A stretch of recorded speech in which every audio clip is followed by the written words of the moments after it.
right, it's time for the Chronologically Gaming pre-show. This is the show where we play every video game in order of release. And you've stumbled upon our pre-show. Welcome everyone that's here to see us play every single video game in order of release. It's not just a name, Chronologically Gaming, that's what we do. We play everything on all home consoles, everything in the arcade, everything on all home computers, and even handhelds sprinkled in every now and then. This is going to be a really good one. That's right, GSE Stream is first. Behind me are all the systems, or all the platforms that you could be playing on right now if you've been catching up and seeing every episode that we've done so far. This is the time where you can ask questions live, and we're kind of doing an audio check. Did I make sure I unmuted my mic? Yep, looks like it. We're going to have a blast. This episode is jam-packed. That's it, Paul. In order of escape. Good evening, Brian. Welcome in. Looks like YouTube's doing that strange thing where they keep messing up people's names, so curses, YouTube, curses. Is it happening on Twitch too? How many people do we have currently on Twitch? Looks like we got one. If you're on Twitch, send a message and tell us if your name is messed up as well. I hope not. So anyway, behind me is everything that you could be playing right now. We started all the way in 1971, seeing game by game by game, all the releases of everything all over the world, and these are the platforms that you could currently be playing on where we are now. We've caught up all the way to December 1982. Yes, Palpuck, this one is a landmark one. In fact, when I first started doing the show, there were some people on Twitch that were watching me when I had only about 2 to 3 people watching, and they were big shoot-'em-up fans, and they were watching in the beginning when there really wasn't any bullet hell shooters. So I'm wondering if they're still watching the show to catch up to this moment, because this is a big one. It is very Xevious. Oh, yeah. Oh, I've heard about that, Paul, yeah. Those ads, or cutting into the live show. I try to make it so that if you're tuning into this live show, there isn't an ad until you decide to watch the video later. I know, isn't it amazing, Brian? I can't believe that we're here at this time. This is technically it's debatable, I guess, if this is a golden age arcade game or not, but it's still really big. A very, very big release. Really excited. Oh, interesting. There we go, Paul. I have to look at the options because, yeah, I noticed, well, this video format and this channel format and show are more of a, tuning in, like if you were to tune into a television show. So it doesn't really match the format for Twitch streaming. They want you to be streaming for hours and hours and then sprinkle in a cut for a commercial every now and then, and doesn't really vibe with this one. You just got to be here, tune in, and then maybe you might get some ads for the Devious and Xevious, just like the commercial that doesn't exist. Does anyone have a copy of that commercial so we can play it? Couldn't find it anywhere. Yeah, big time foundational game. It's going to be a blast. And as usual, no one really knows what all games that are going to be showcased in every episode. So every time that you tune in, you're into a surprise. It might be something you've never seen before. It might be something obscure. It might also be something that is not really, why did you put this on the show? It's because we play everything. We see every single game. Everything. Oh, yeah, man. I didn't even know about the 2600 version until I started getting into this episode and saw that there's a Xevious on the Atari 2600. But I guess we'll be seeing that one later. This was the very, very first. Oh, man. That's what the show is. It's a grab bag of video games. Everything, including this. All these systems and platforms are ones that you can right now play in December 1982, and ones we have seen so far. One of the newest consoles with the Atari 5200. That is so hot. It's on everyone's Christmas list. But you probably should take it off your list. Maybe keep ColecoVision on your Christmas list. Yeah, we'll be seeing it later, Palpuck, because we see every port. It's not just a game, it's every single game. Oh, that's true. It may not be officially released. All right, it's showtime.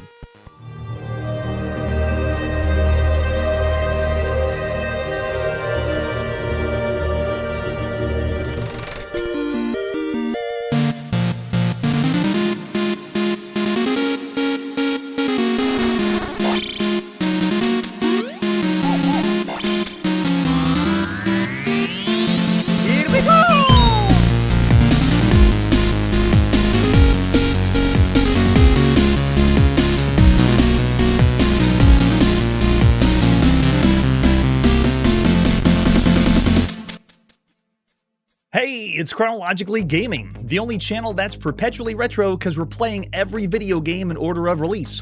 I sound like I'm from North America, but this show plays all the video games from all over the world. We are picking up where we left off last time. It's the beginning of December 1982. Here is what is new in Japan.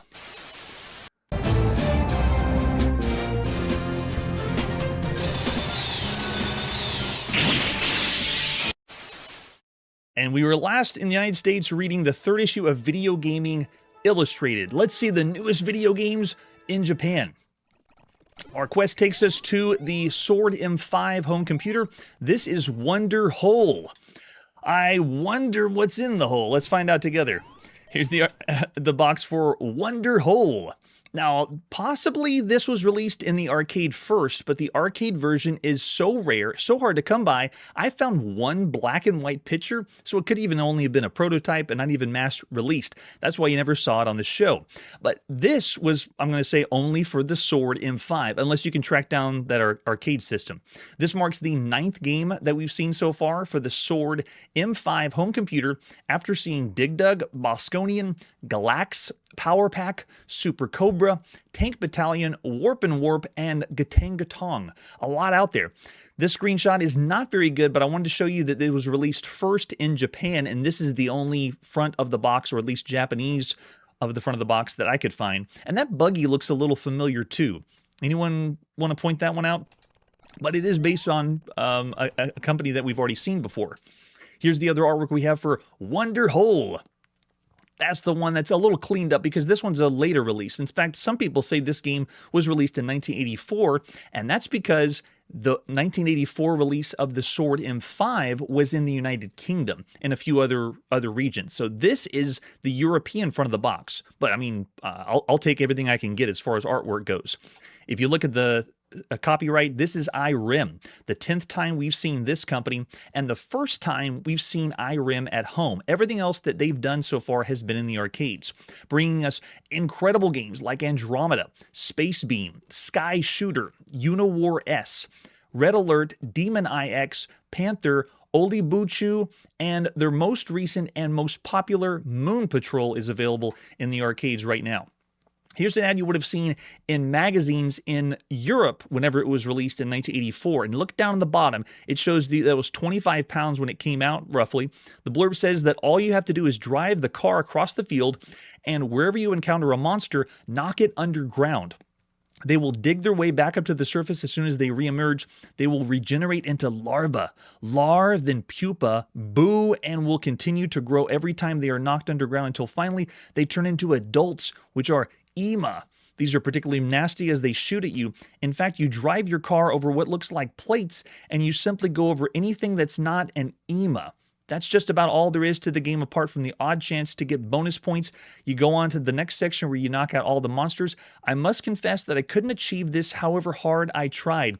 I love this. It's like a review and a little bit about the game, and it sounds like they're making it up. Is it real? Is this the real names of the characters? I don't know for sure. The game uses sprites and sounds. The baddies show yourself as well on the light-colored background. It spoils the game. It could have been very addictive. Looks like they gave it a rating of 3 stars in this ad. And if you're not familiar with the Sword M5, there's the home computer. There's the keyboard, at least. System, and then the screenshot, the cartridge that you're going to pop in, and the game. Let's pop in that cartridge and see what Wonder Hole is all about. This is IRIM, released in the beginning of December 1982 in Japan.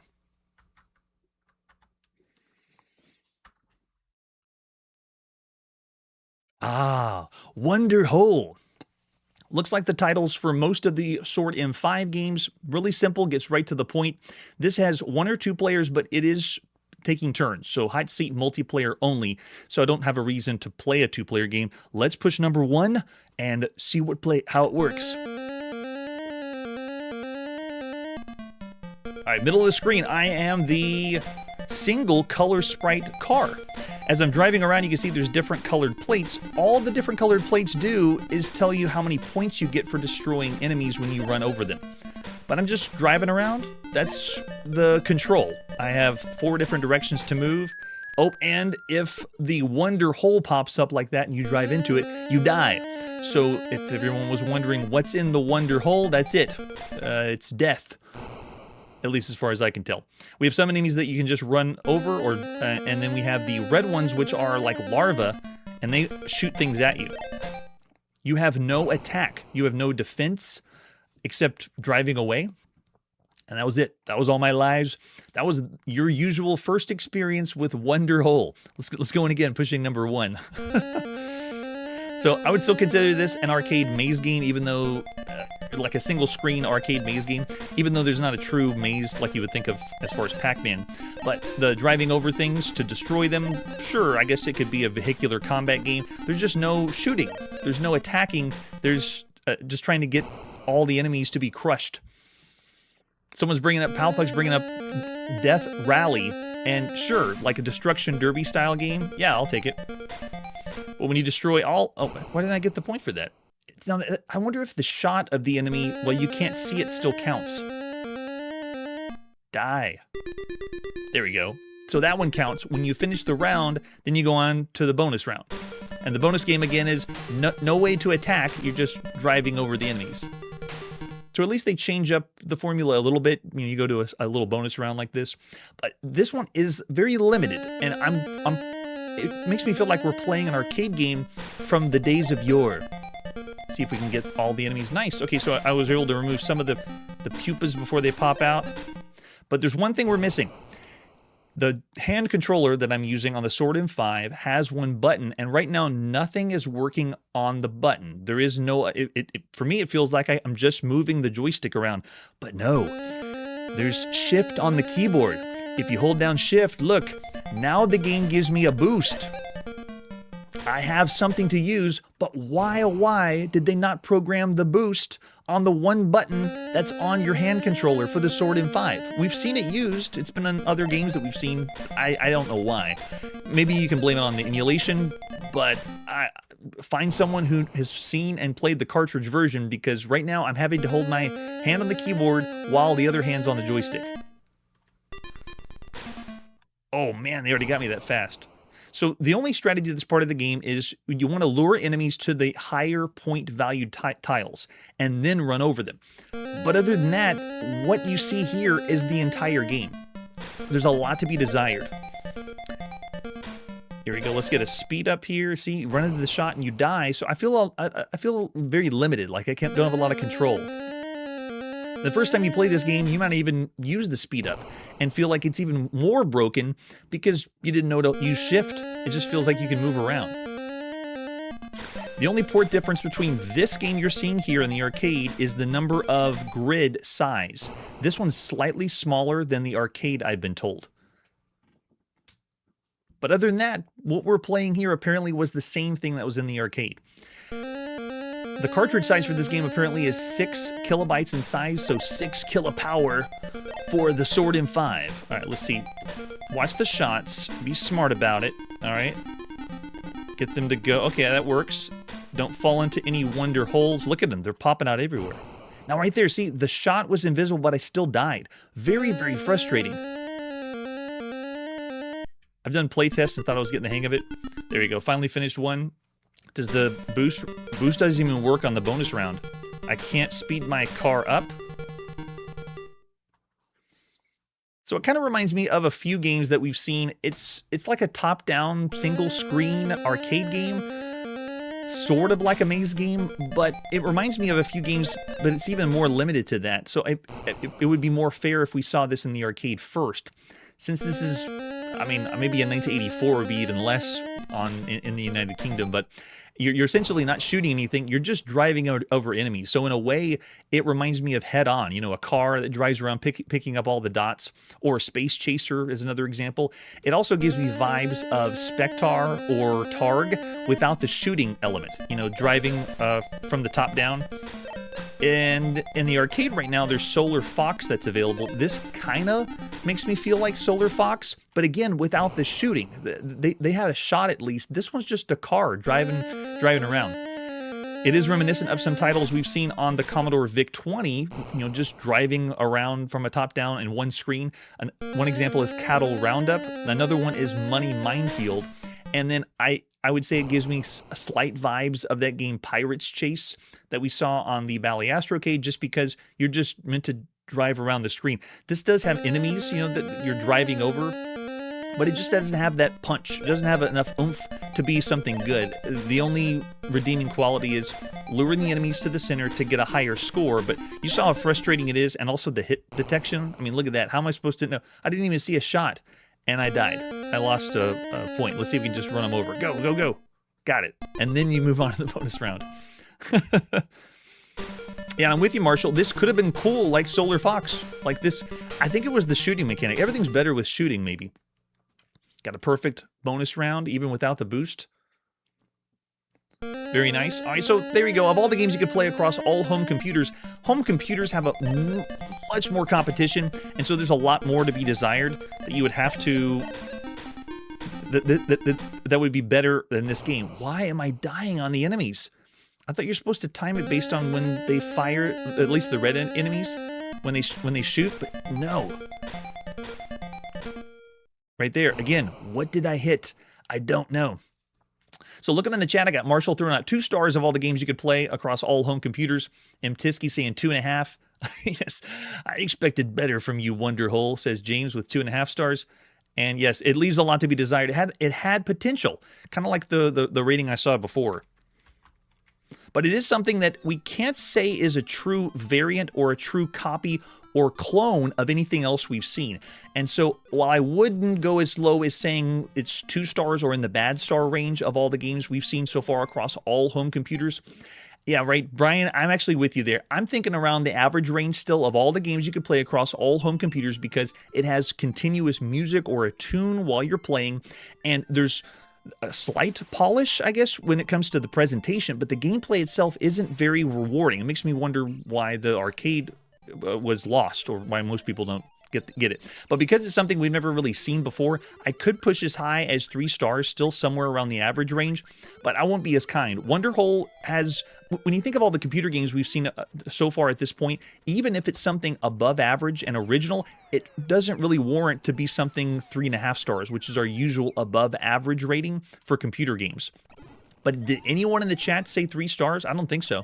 No one really did. Yeah, if I was generous, I'd say 3 stars as well, but I'm going to go 2.5 stars. I won't say bad, but there's better games, obviously, that still average for all the games on all home computers. All right, so after Wonderhole, what in the world could be next? Our next video game takes us to the arcade. It's time to play Xevious. The Xevious. And can you imagine going to the arcade and seeing this for the very first time? Well, that's what we're going to do. Let's check out Xevious together. Starting with the artwork. All right. This was first released in the arcades, and it marks the 647th arcade game we've seen on Chronologically Gaming. The Moby Games database right now lists the Japanese arcade release as March 1982, but I couldn't find proof of this anywhere. I do have proof of location tests in December 1982, so the release could have been most likely in December 1982 for Japan, or maybe even early January 1983. And so I guess this is another one of those releases that you couldn't pin down. I even had some people say this was released December 10th, 1982. At this time in gaming, anything goes. There's so much out there, and I'm going to just say beginning of December 1982 is when we get Xevious. This is awesome. Later, it's going to be released in North America by Atari. Here's the North American advertisement. We're not going to kick off Xevious in North America. Atari is going to be releasing this one in the most likely February 1982. And the manual in Japan had more pages to it that we'll be checking out, or more artwork to see. And there's the back of the Atari advertisement flyer, and that's the arcade cabinet.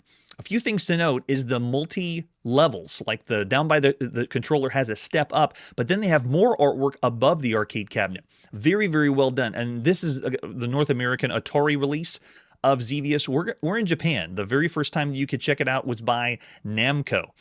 There it is. Namco.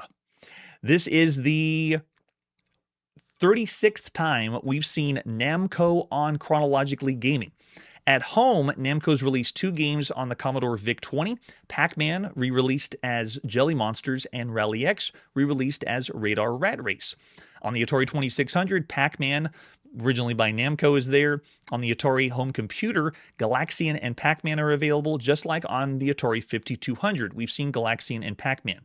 They've done 6 games for the Sword M5. That's what we just played. And in the arcade, this is Namco's 24th game, bringing us bangers like Galaxian, King and Balloon, Pac-Man, Rally X, Galaga, Bosconian, Pole Position, Dig Dug, and Super Pac-Man. Possible release of February 1982 for the United States. Again, we won't be seeing that one, but this is Xevious, or all the Xevious that you can get. The manual here is breaking down all the enemies. We got roughly 20 different enemy types for this game, and notice that they are showing the pixel art on the manual, not shying away from, because it's very well done. Some of the best pixel work we've seen in a video game. It shows.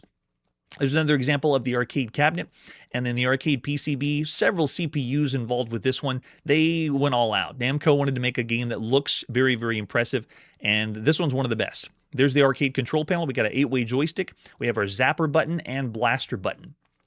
The 2 players is really not 2 players at the same time. You're going to be taking turns. Hot seat arcade multiplayer. And the North American arcade marquee, Atari snagged this one up. They knew it was good, and they wanted to release it. And we also have some very classic artwork. This is similar to Zaxxon. Makes me feel like we're now moving into the next wave of arcade games, the look and feel of them. This one is going to push the limits for what arcade games are going to do moving forward. I know, right? So much on that board. It's amazing. Great artwork, great screenshots. I also have the full manual, the Japanese advert that you would have seen, including the picture we've seen before. And the inside flyer has lots of artwork. It has a screenshot of the game, letting you know it takes place in North America. I think that's more like South America there. And then look, artwork for the game, showing off the pixels again for all the characters and all the names. This is in Japanese, but you can see we have everyone in the game. So cool. And then a breakdown of how to play the game, giving you some tips and tricks, making sure that you know how to blow up the Andor Genesis, the boss, the mega boss. There's the cocktail version of the cabinet right there, and then the back artwork with credits. Very, very classy, very, very nice. I love it. And then later when we see this in North America, this is Atari's manual. Atari always does really, really great job with this. The original game was done by Masanobu Endo, and it's the first time we've ever seen this developer do anything. They're going to go on later to do the Tower of Jiraga. Very, very nice. And also Masayaya Nakamura, which eventually will be the president of Namco. The only time we've seen them up to this point, they were credited in Miss Pac-Man. And if you remember, Miss Pac-Man wasn't technically released by Namco. This is also done by Shinichiro Okamoto, the 4th time we've seen them doing games like Tank Battalion, Warp and Warp, Pole Position, and then the first time we've seen Shinichi Kojima doing later Ga Plus, which we'll see in the arcades, and then the first time we've seen Shigeru Sato. They're going to eventually do games like Mappy, Ga Plus, and Pac-Land. So all-star cast doing this game. The sound was done by Yoriko Kaino, the 4th time we've seen them. They did the sound in Dig Dug, Super Pac-Man, and Pole Position. And so this right here is the North American Atari manual, showing you the usual we've seen with the Atari manuals, parts and so forth. We're not going to go into all the parts. We're not going to be building arcade cabinets here, but you can see well-done artwork for the operator's manual. Imagine you're getting ready to set up your system. You just want to stare at the paperwork. So cool that they set all this up. So I want to know what they say about the game, though. When Atari released it, what did they say about the game? This is the setup procedure, some more artwork, the arcade cabinets, and here it is, the game overview. This is what Atari says about the game. The game Xevious carries you as the Solvalu spacecraft pilot. You will fly through a host of flying enemies and land-based obstacles that try to shoot you from the sky. Your mission is to reclaim the enemy-occupied Earth by shooting and bombing the enemy into oblivion. You must skillfully pilot your spacecraft through harder and harder encounters with the enemy. A new feature of this game is an additional attraction panel located below the video display. Lower attraction panel enhances the visual appeal, so they're talking about the arcade cabinet. But that's it. That's all the manual has to say about the game and the gameplay. That's all Atari gave you. There's some additional versions of this, the harder version, PCB, and other ones. We're going to go to Japan in the arcade and play the first. This is Xevious, released in the beginning of December 1982 by Namco and later by Atari. Here it is. Look at all this. Now, the presentation I'm giving you is the full spread. The side panel artwork, the bezel work, and then the arcade marquee, everything. The game is condensed to a really small screen, but don't worry, we'll zoom it in. As the attract mode plays, I want everyone to realize of the shoot 'em up genre and where we came from with shooters. This is the 188th scrolling shoot 'em up that we've seen on Chronologically Gaming. This is the 52nd scrolling shoot 'em up we've seen in the arcades thus far, and the 16th scrolling shoot 'em up that is auto-scrolling vertically. And when you think of it, wait, there's already been 16 games that are auto-scrolling vertically? Can't be that impressive. And if you don't think that's impressive, then it's time for a chrono recap. A vertically scrolling shoot 'em up chrono recap. What I'm going to do first is tell you the games that are not included in the chrono recap. We are going to go through vertically scrolling shoot 'em ups that we've seen thus far in the compendium of how we got to Xevious. Now, some of the titles that didn't make this recap were the games that were like Space Invaders or variants of Space Invaders. In fact, all fixed shooters, you could say, would be the grandfathers of scrolling shoot 'em ups, and that includes the games like Swarm or a bootleg of Galaxian or Galaxian style games. Essentially, the scrolling star field in the background just got faster and faster, and then eventually we turned into more scrolling games. We're also not going to include any Moon Alpha, Moonraker, Fantasia, or Moon Cresta variants, and Moon Cresta itself won't be in this recap. We're also not including Caverns of Mars and Phobos because they scroll the other way. We're doing vertically scrolling shoot 'em ups as in, to the top of the screen. And we're also not going to include that terrible port called Cavern Battle. That's not going to be in the recap either. We're also not including Starship and UFO that were on the ZX Spectrum because, again, it scrolls the other way. The recap will not include Star Blaster. That was on the Apple II. It's kind of like Vanguard because it has a diagonal section, but it never really has a vertical section. We're also not including Explorer by Data East or any other chase view rail shooters. This is strictly vertically scrolling shoot 'em ups. We're also not going to include any non-scrolling or non-auto-scrolling vertical shooters like Strategy X or Frontline. We're also not going to include any games that are freely scrolling shoot 'em ups like Bosconian or Time Pilot. This is just where we've come from and how we got to Xevious through vertically scrolling shoot 'em ups. All right, everyone ready? Here we go. The very first time we ever saw a scrolling shoot 'em up was all the way back in November 1975 with Avenger, and the footage you're going to see through the whole recap is the show, how we experienced it. Avenger, we didn't even get to play. This one, we had to watch footage of a broken arcade cabinet. It is the first remnants of a vertically scrolling shoot 'em up. Could be considered that way. After that, in October 1975, we saw SOS, and I first saw it and said, this is it, the first vertically scrolling shoot 'em up, but you could still even classify some of these as fixed shooters. After that, we saw Astro Fighter in November 1979, and only because the enemies slowly come in the top of the screen. You still could consider this a fixed shooter, but notice, we have a scrolling star field. It's debatable. After that, we saw Ozma Wars in December 1979. Again, this one is scrolling the star field, but enemies are coming from off screen, giving you the effect that you're actually traveling through space. There's so many connections, and we've seen everything on Chronologically Gaming. So after Ozma Wars in 1979, we saw Phantom 2, a very, very fast scrolling. I mean, you can barely even see the plane in this one. After that, At Home, and the first time At Home, the first time we ever saw a vertically scrolling shoot 'em up was on the fantastic Phantoms 5 in August 1980. This game still blows me away that it existed. It's fantastic. And then this one's kind of fudging the numbers, but we did see a game called Highway Chase in 1980, and then later another one that was really close called Mad Alien.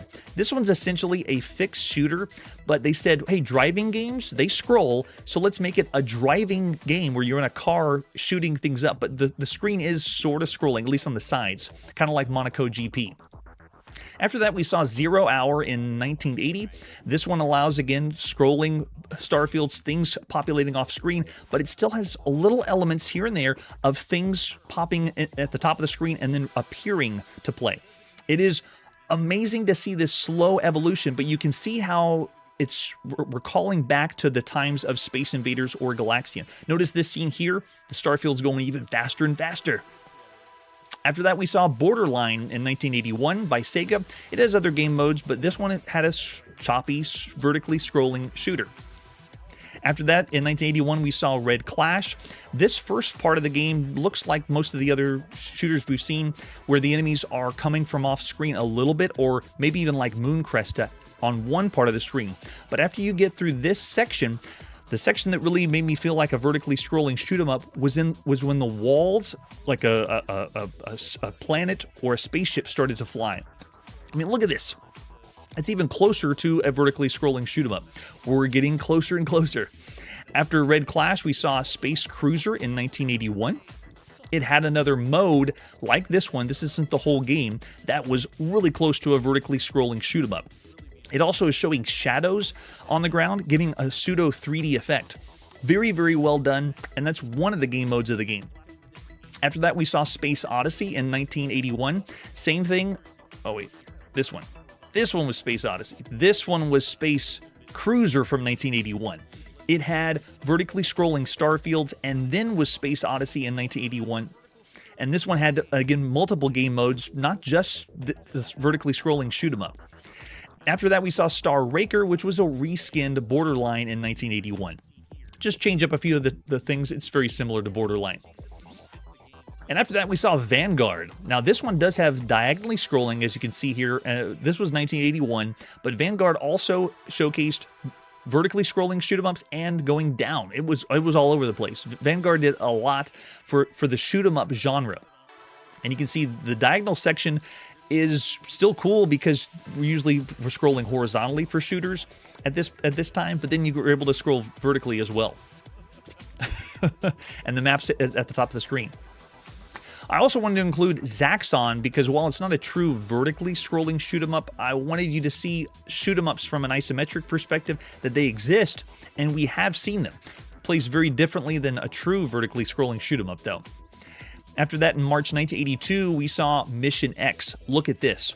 This is getting closer to a landscape shoot 'em up, but the landscape, it repeats a lot. You're not going to really see like a world growing before you like we were seeing with our current game. After that, in April 1982, we saw TaxScan.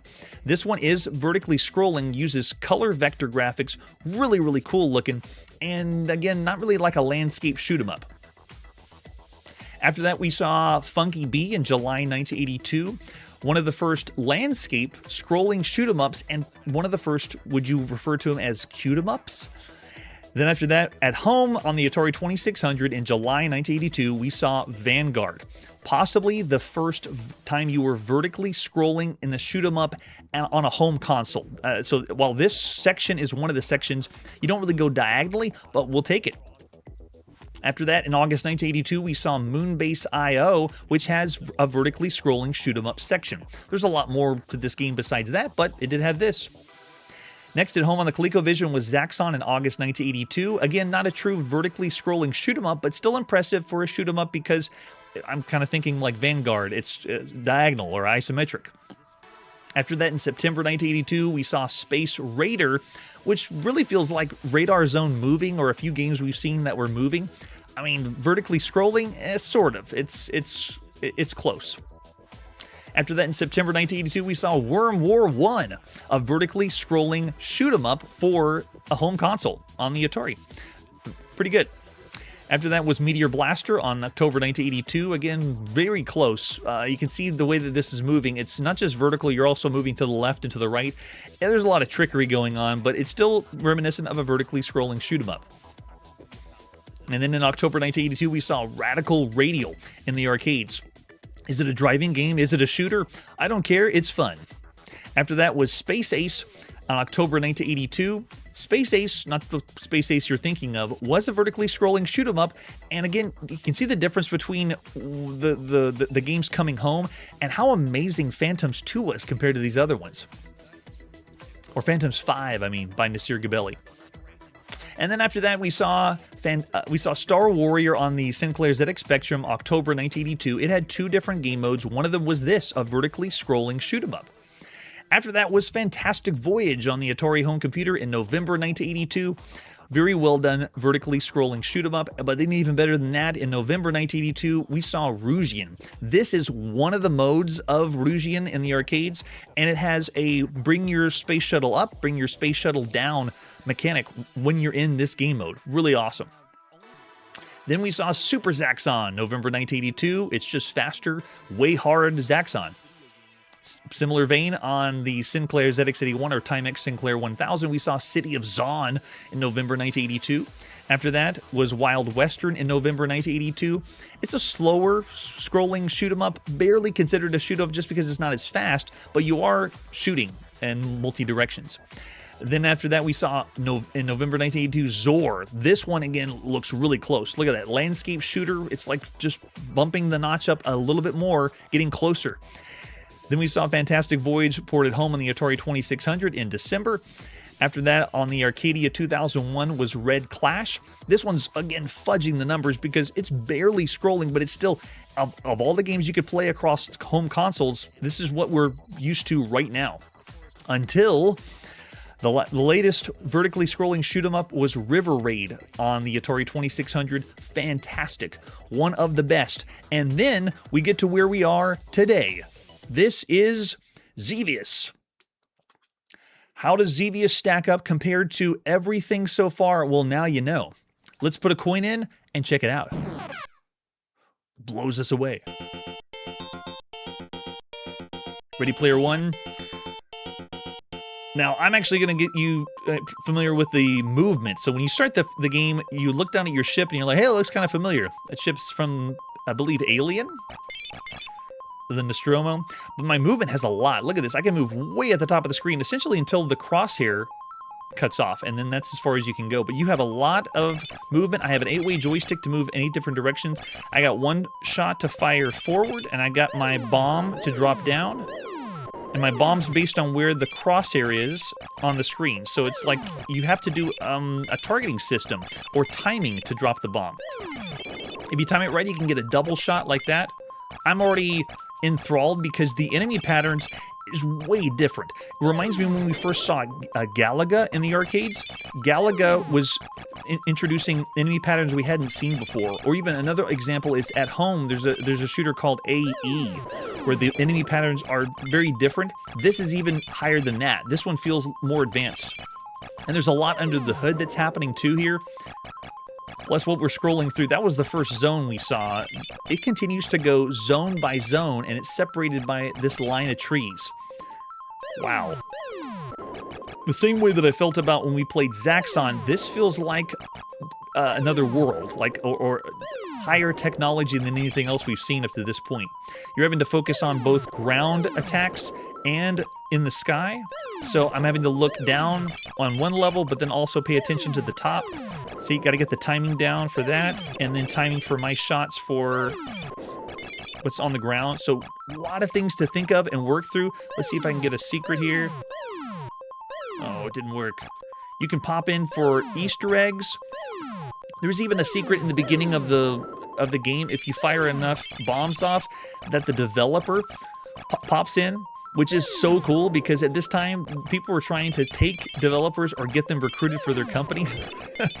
And he still hid it away. Wow.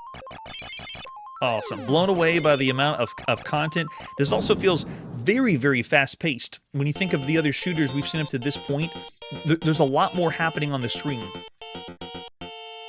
Oh, look at this. And look at the pixel artwork. It feels like a 3D image is coming at us. And bear in mind, we haven't seen iRobot yet. Yeah, this is so elite compared to, I'm with you there, Marshall, compared to everything else we've seen so far. Just to give you a heads up, the dip switches in the game have been slightly modified. The default setting for this game is normal difficulty and 3 lives. I've bumped the lives up to 5 just so we can have a little more game footage, possibly reach the boss. The Genesis. Go get Genesis if I don't play it long enough. So the player's objective is to destroy as much of the invading Xevian army as they possibly can. The player's ship, the Solvalu, is capable of moving in 8 directions. I'm able to travel to any point on the screen. It has 2 weapons I can use, the Zapper and the Blaster. The Zapper is used to take out aerial enemies, and I get 3 shots from the Zapper on screen before they're stopped. So look, I can do 3 quick shots, 1, 2, 3, 1, 2, 3. If I hold the button down, I do have turbo fire, but it's a lot slower. The targeting system is only 1 blaster shot on screen at a given time, so you can see it's slower to respond for the bombs down there. The game consists of 16 distinct areas. Once the Solvalu makes it through one area, it automatically transitions to the next. Making through 16 areas will send the player back to the first. In other words, it has an arcade gameplay loop. Get that high score, which I need to get some score because I need more lives. The first playtest will be just a run as you see what it would be like to have your first experience with Xevious. Already, the enemy, like these enemy patterns in the beginning is amazing. How they attack and they run away. And then we have this slow creeping in of getting more and more difficult. There's so much to go over this. So when players lose a life, they're normally sent back to the beginning of an area which they died. However, if you manage to complete at least 70% of the area you're in, you're automatically advanced to the next one. And the game ends when the player loses all their lives. So the game, like I just died and all my lives are gone, we've played games that allow you to continue in the arcades. This does not. So if I go in again after putting a coin in, I start at the very beginning of the game. All this game has is checkpoints instead of continues. So while you do die, you'll have a checkpoint system to continue on the area or zone you're on. You have to go all the way at the beginning. They want to see you go through the game from the beginning and how far can you go using the amount of lives you have. Classic. It's brutally hard and awesome. 1, 2, 3, 1, 2, 3. Yeah, I got 3 shots at a time. Go, go, go. Hit it.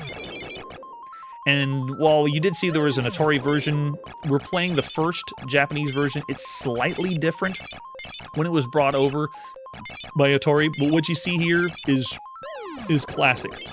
Eventually, people are going to get so good and play this game so much that on a single quarter they can get through all the stages and then start doing the loop. It takes a lot of focus and concentration. It's very difficult to do the live show and play at the same time, or at least comment on it. The dual air-ground combat, it's really cool because Xevious was one of the earliest games to have 2 distinct types of attacks for different targets. The detailed varied backgrounds, unlike contemporary shooters that use simple star fields or basic repeated patterns for backgrounds, Xevious features detailed, diverse scrolling landscapes, including forests, deserts, rivers, and then even Peruvian Nazca lines later on. It's a big step when you consider in the games we've seen up to this point. The other thing is it's on Earth. We're not playing. Well, it's a sci-fi game. We're not playing on a distant planet, or like you saw with the other titles. And we have seen Mission X was on Earth, but it was not a world that we're scrolling below us. This one feels more like we're playing a world. Can I get it? No extra bonus life.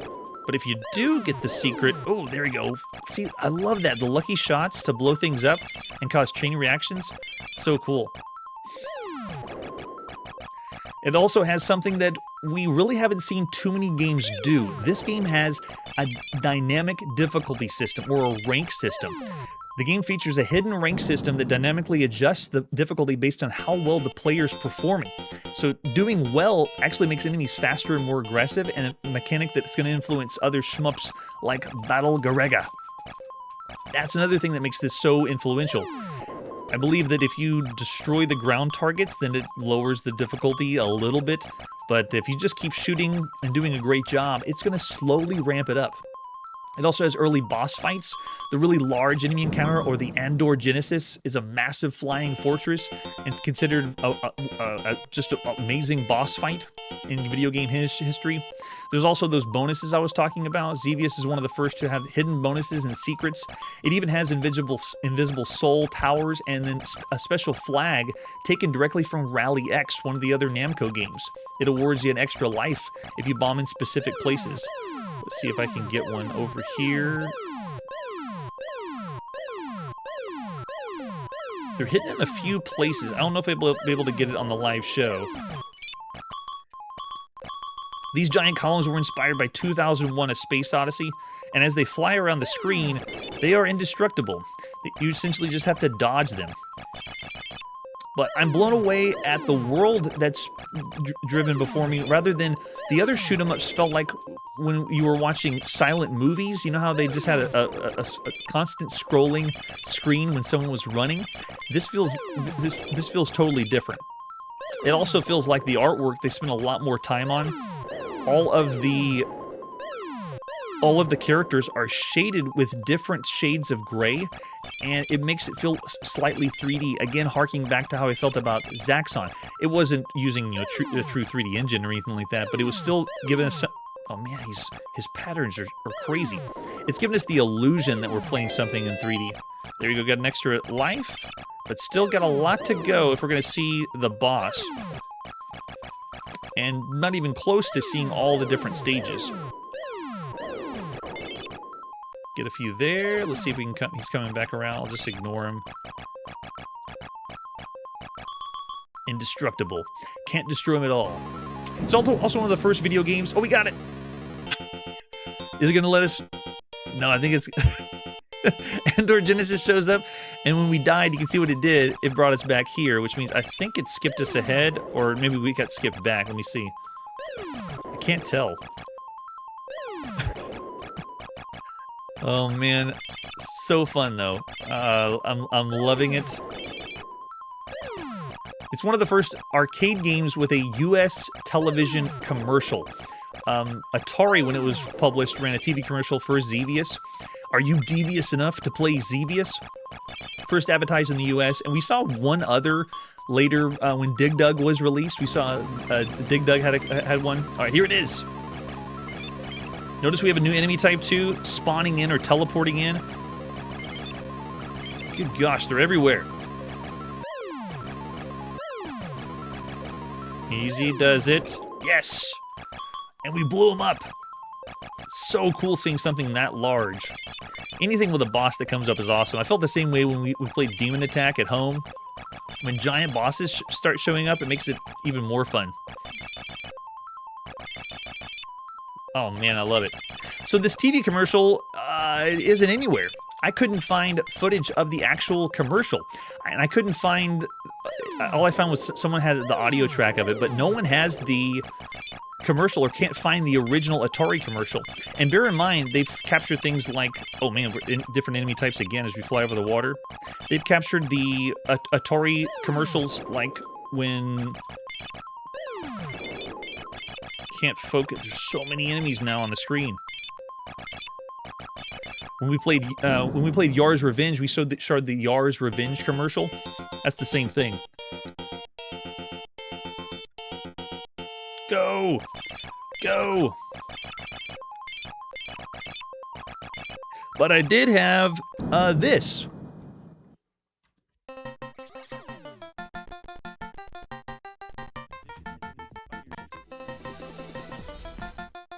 Oh, I don't have this. There is a promotional video of Xevious, and the promotional video of Xevious goes through like the history and so forth. But you can see, now that we're back to Xevious, we have a high score that we can put in here. I can put in my full name if I wanted to. Can I? Oh yeah, it skips to the other side. And you can even put in lowercase characters. Look at this. What? Full names. Is this a computer game? I can't believe it. In the arcades, you were able to put in an entire long... You didn't just put in 3 initials? It's awesome.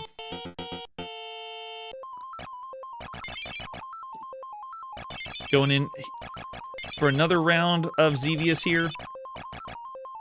This is also one of the very first video games with a full-on soundtrack. The success of Xevious, because it was very, very popular, led to the soundtrack algorithm produced by Harumi Hosono, of Yellow Magic Orchestra in 1984, which is credited as one of the very first, if not the first, video game soundtracks you could buy. But I think it's because everyone loved it. This game essentially has one sound or song, what you're hearing here. And they probably turned it into multiple songs. Wow.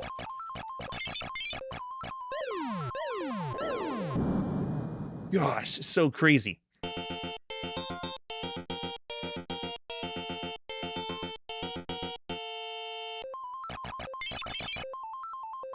It would take a lot of practice, but when people started to really enjoy and get into the game, they played this over and over and over again, got through all the stages, and just kept looping it and going for higher and higher scores. It's a game changer. Yeah, and if you were here on the show, we did check out the Dig Dug commercial when it came up. As Jeremiah's bringing up, it's pretty good. Yeah, the Dig Dug one was awesome. I really wish someone could bring up that Xevious commercial. Yep, it would have appeared on the Atari 50, I believe, but it's December 1982, so I'll pretend, you know, Atari's only... Atari could never be 50 years old. That's impossible. And I think this game takes place in 2012? The future.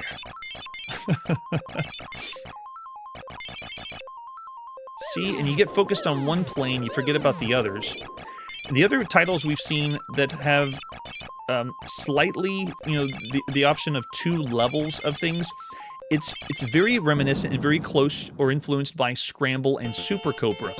You know, we have different zones just like it did. Scramble and Super Cobra was scrolling horizontally rather than vertical, but it also had the shot firing forward and the bomb down below. It's just now incorporated as a top-down shooter. We just keep evolving. Video games keep on taking inspiration from others and then moving on. This one's just done so well. That's right, Jeremiah. Atari 10. Because they were Syzygy Engineering, I believe, in 71, and then 72 is when they became Atari. So it's 1982, it's the 10th anniversary. Awesome. Alright, now the moment of truth. Of all the games you could play in the arcade right now, what do you say you would give Xevious? Our 5-star rating scale essentially means if you think it's around the 1-star range, you would rate this as a broken game in the arcade. If you think it's a bad game, you'd rate it somewhere in the 2-star range. If you think this is a pretty average arcade game for all the games you could play in December 1982, you'd rate it somewhere in the 3-star range. An excellent or above average game would be 4 stars. And then one of the best games you could play throughout the arcade, it would be a 5-star or the 5-star range. And is everyone doing 5 stars? Oh, there we go. M. Tiski's got a 4-star. But wow, we got 4 5-star ratings. Usually there's not a consensus for a 5-star game. But hopefully I gave you a pretty good context of everything else that would be available as a vertically scrolling shoot 'em up. And even fudging it, showing you Zaxxon as an isometric shooter. Yes, if you're in the arcade, and bear in mind, we're seeing this first in Japan. This is so influential. There are people that were not even into video games that played this in Japan, and then they started to make video game companies. That's how influential this is. This game ends up inspiring shooters after shooters, and the wave of what shoot-em-ups can be and what they can accomplish begins here. Xevious is the reason we're going to be getting mountains and mountains of scrolling shoot-em-ups, and in this formula, I mean, going vertically just like this. GSE streams going 5 stars too. I think we might have a 5-star spread for all the games you could play, and I couldn't agree more. Of all the games you could play on the arcades, Xevious gets a 5. Got to get that commercial. Check it out on audio. I'll include a link down below and lots of links if you want to check out even more content besides just this, including a full history and compendium of Xevious games. But Xevious delivers its 5 stars, and that is where we have to say we run out of quarters, because That's all the time we have today on Chronologically Gaming. I want to give a big shout out to everyone that's here live on the show December 1982, playing Xevious, experiencing Xevious, and where we've come from the beginning all the way until now, December 1982. I also am very thankful for everyone that's on our Patreon supporting and contributing to Chronologically Gaming now. This challenge or this quest to play every single video game wouldn't be possible without you and, of course, everyone that's watching the video, leaving comments down below, and enjoying this quest that we're having. We're having a blast. Well, next time on Chronologically Gaming, Time Lords are attacking on the Odyssey 2, the newest Nintendo handheld, and The Wizard finally comes to play on your Atari VCS. That's it for today, and like I always say, nothing will ever be the same again. Hey everybody, thanks for checking out the channel and joining me on my quest to play every single video game in order of release. We'll be streaming live every Tuesday at 9 p.m. Central, so join us and be a Chronologically Gaming influencer, rating the games as we play them. This video wouldn't be possible without Launchbox, RetroArch, and Main. Tell all your friends there's some crazy guy named Chronologically Gaming trying to play every video game. We have links down below that give more information on the games we played this episode, as well as our Discord and Patreon. There's a link called All the Games We Have Played. If you go there, it's a list of everything, and you can click right to the game you want to see. Chronologically Gaming is the name to look for. We are perpetually retro, and we will catch you next time.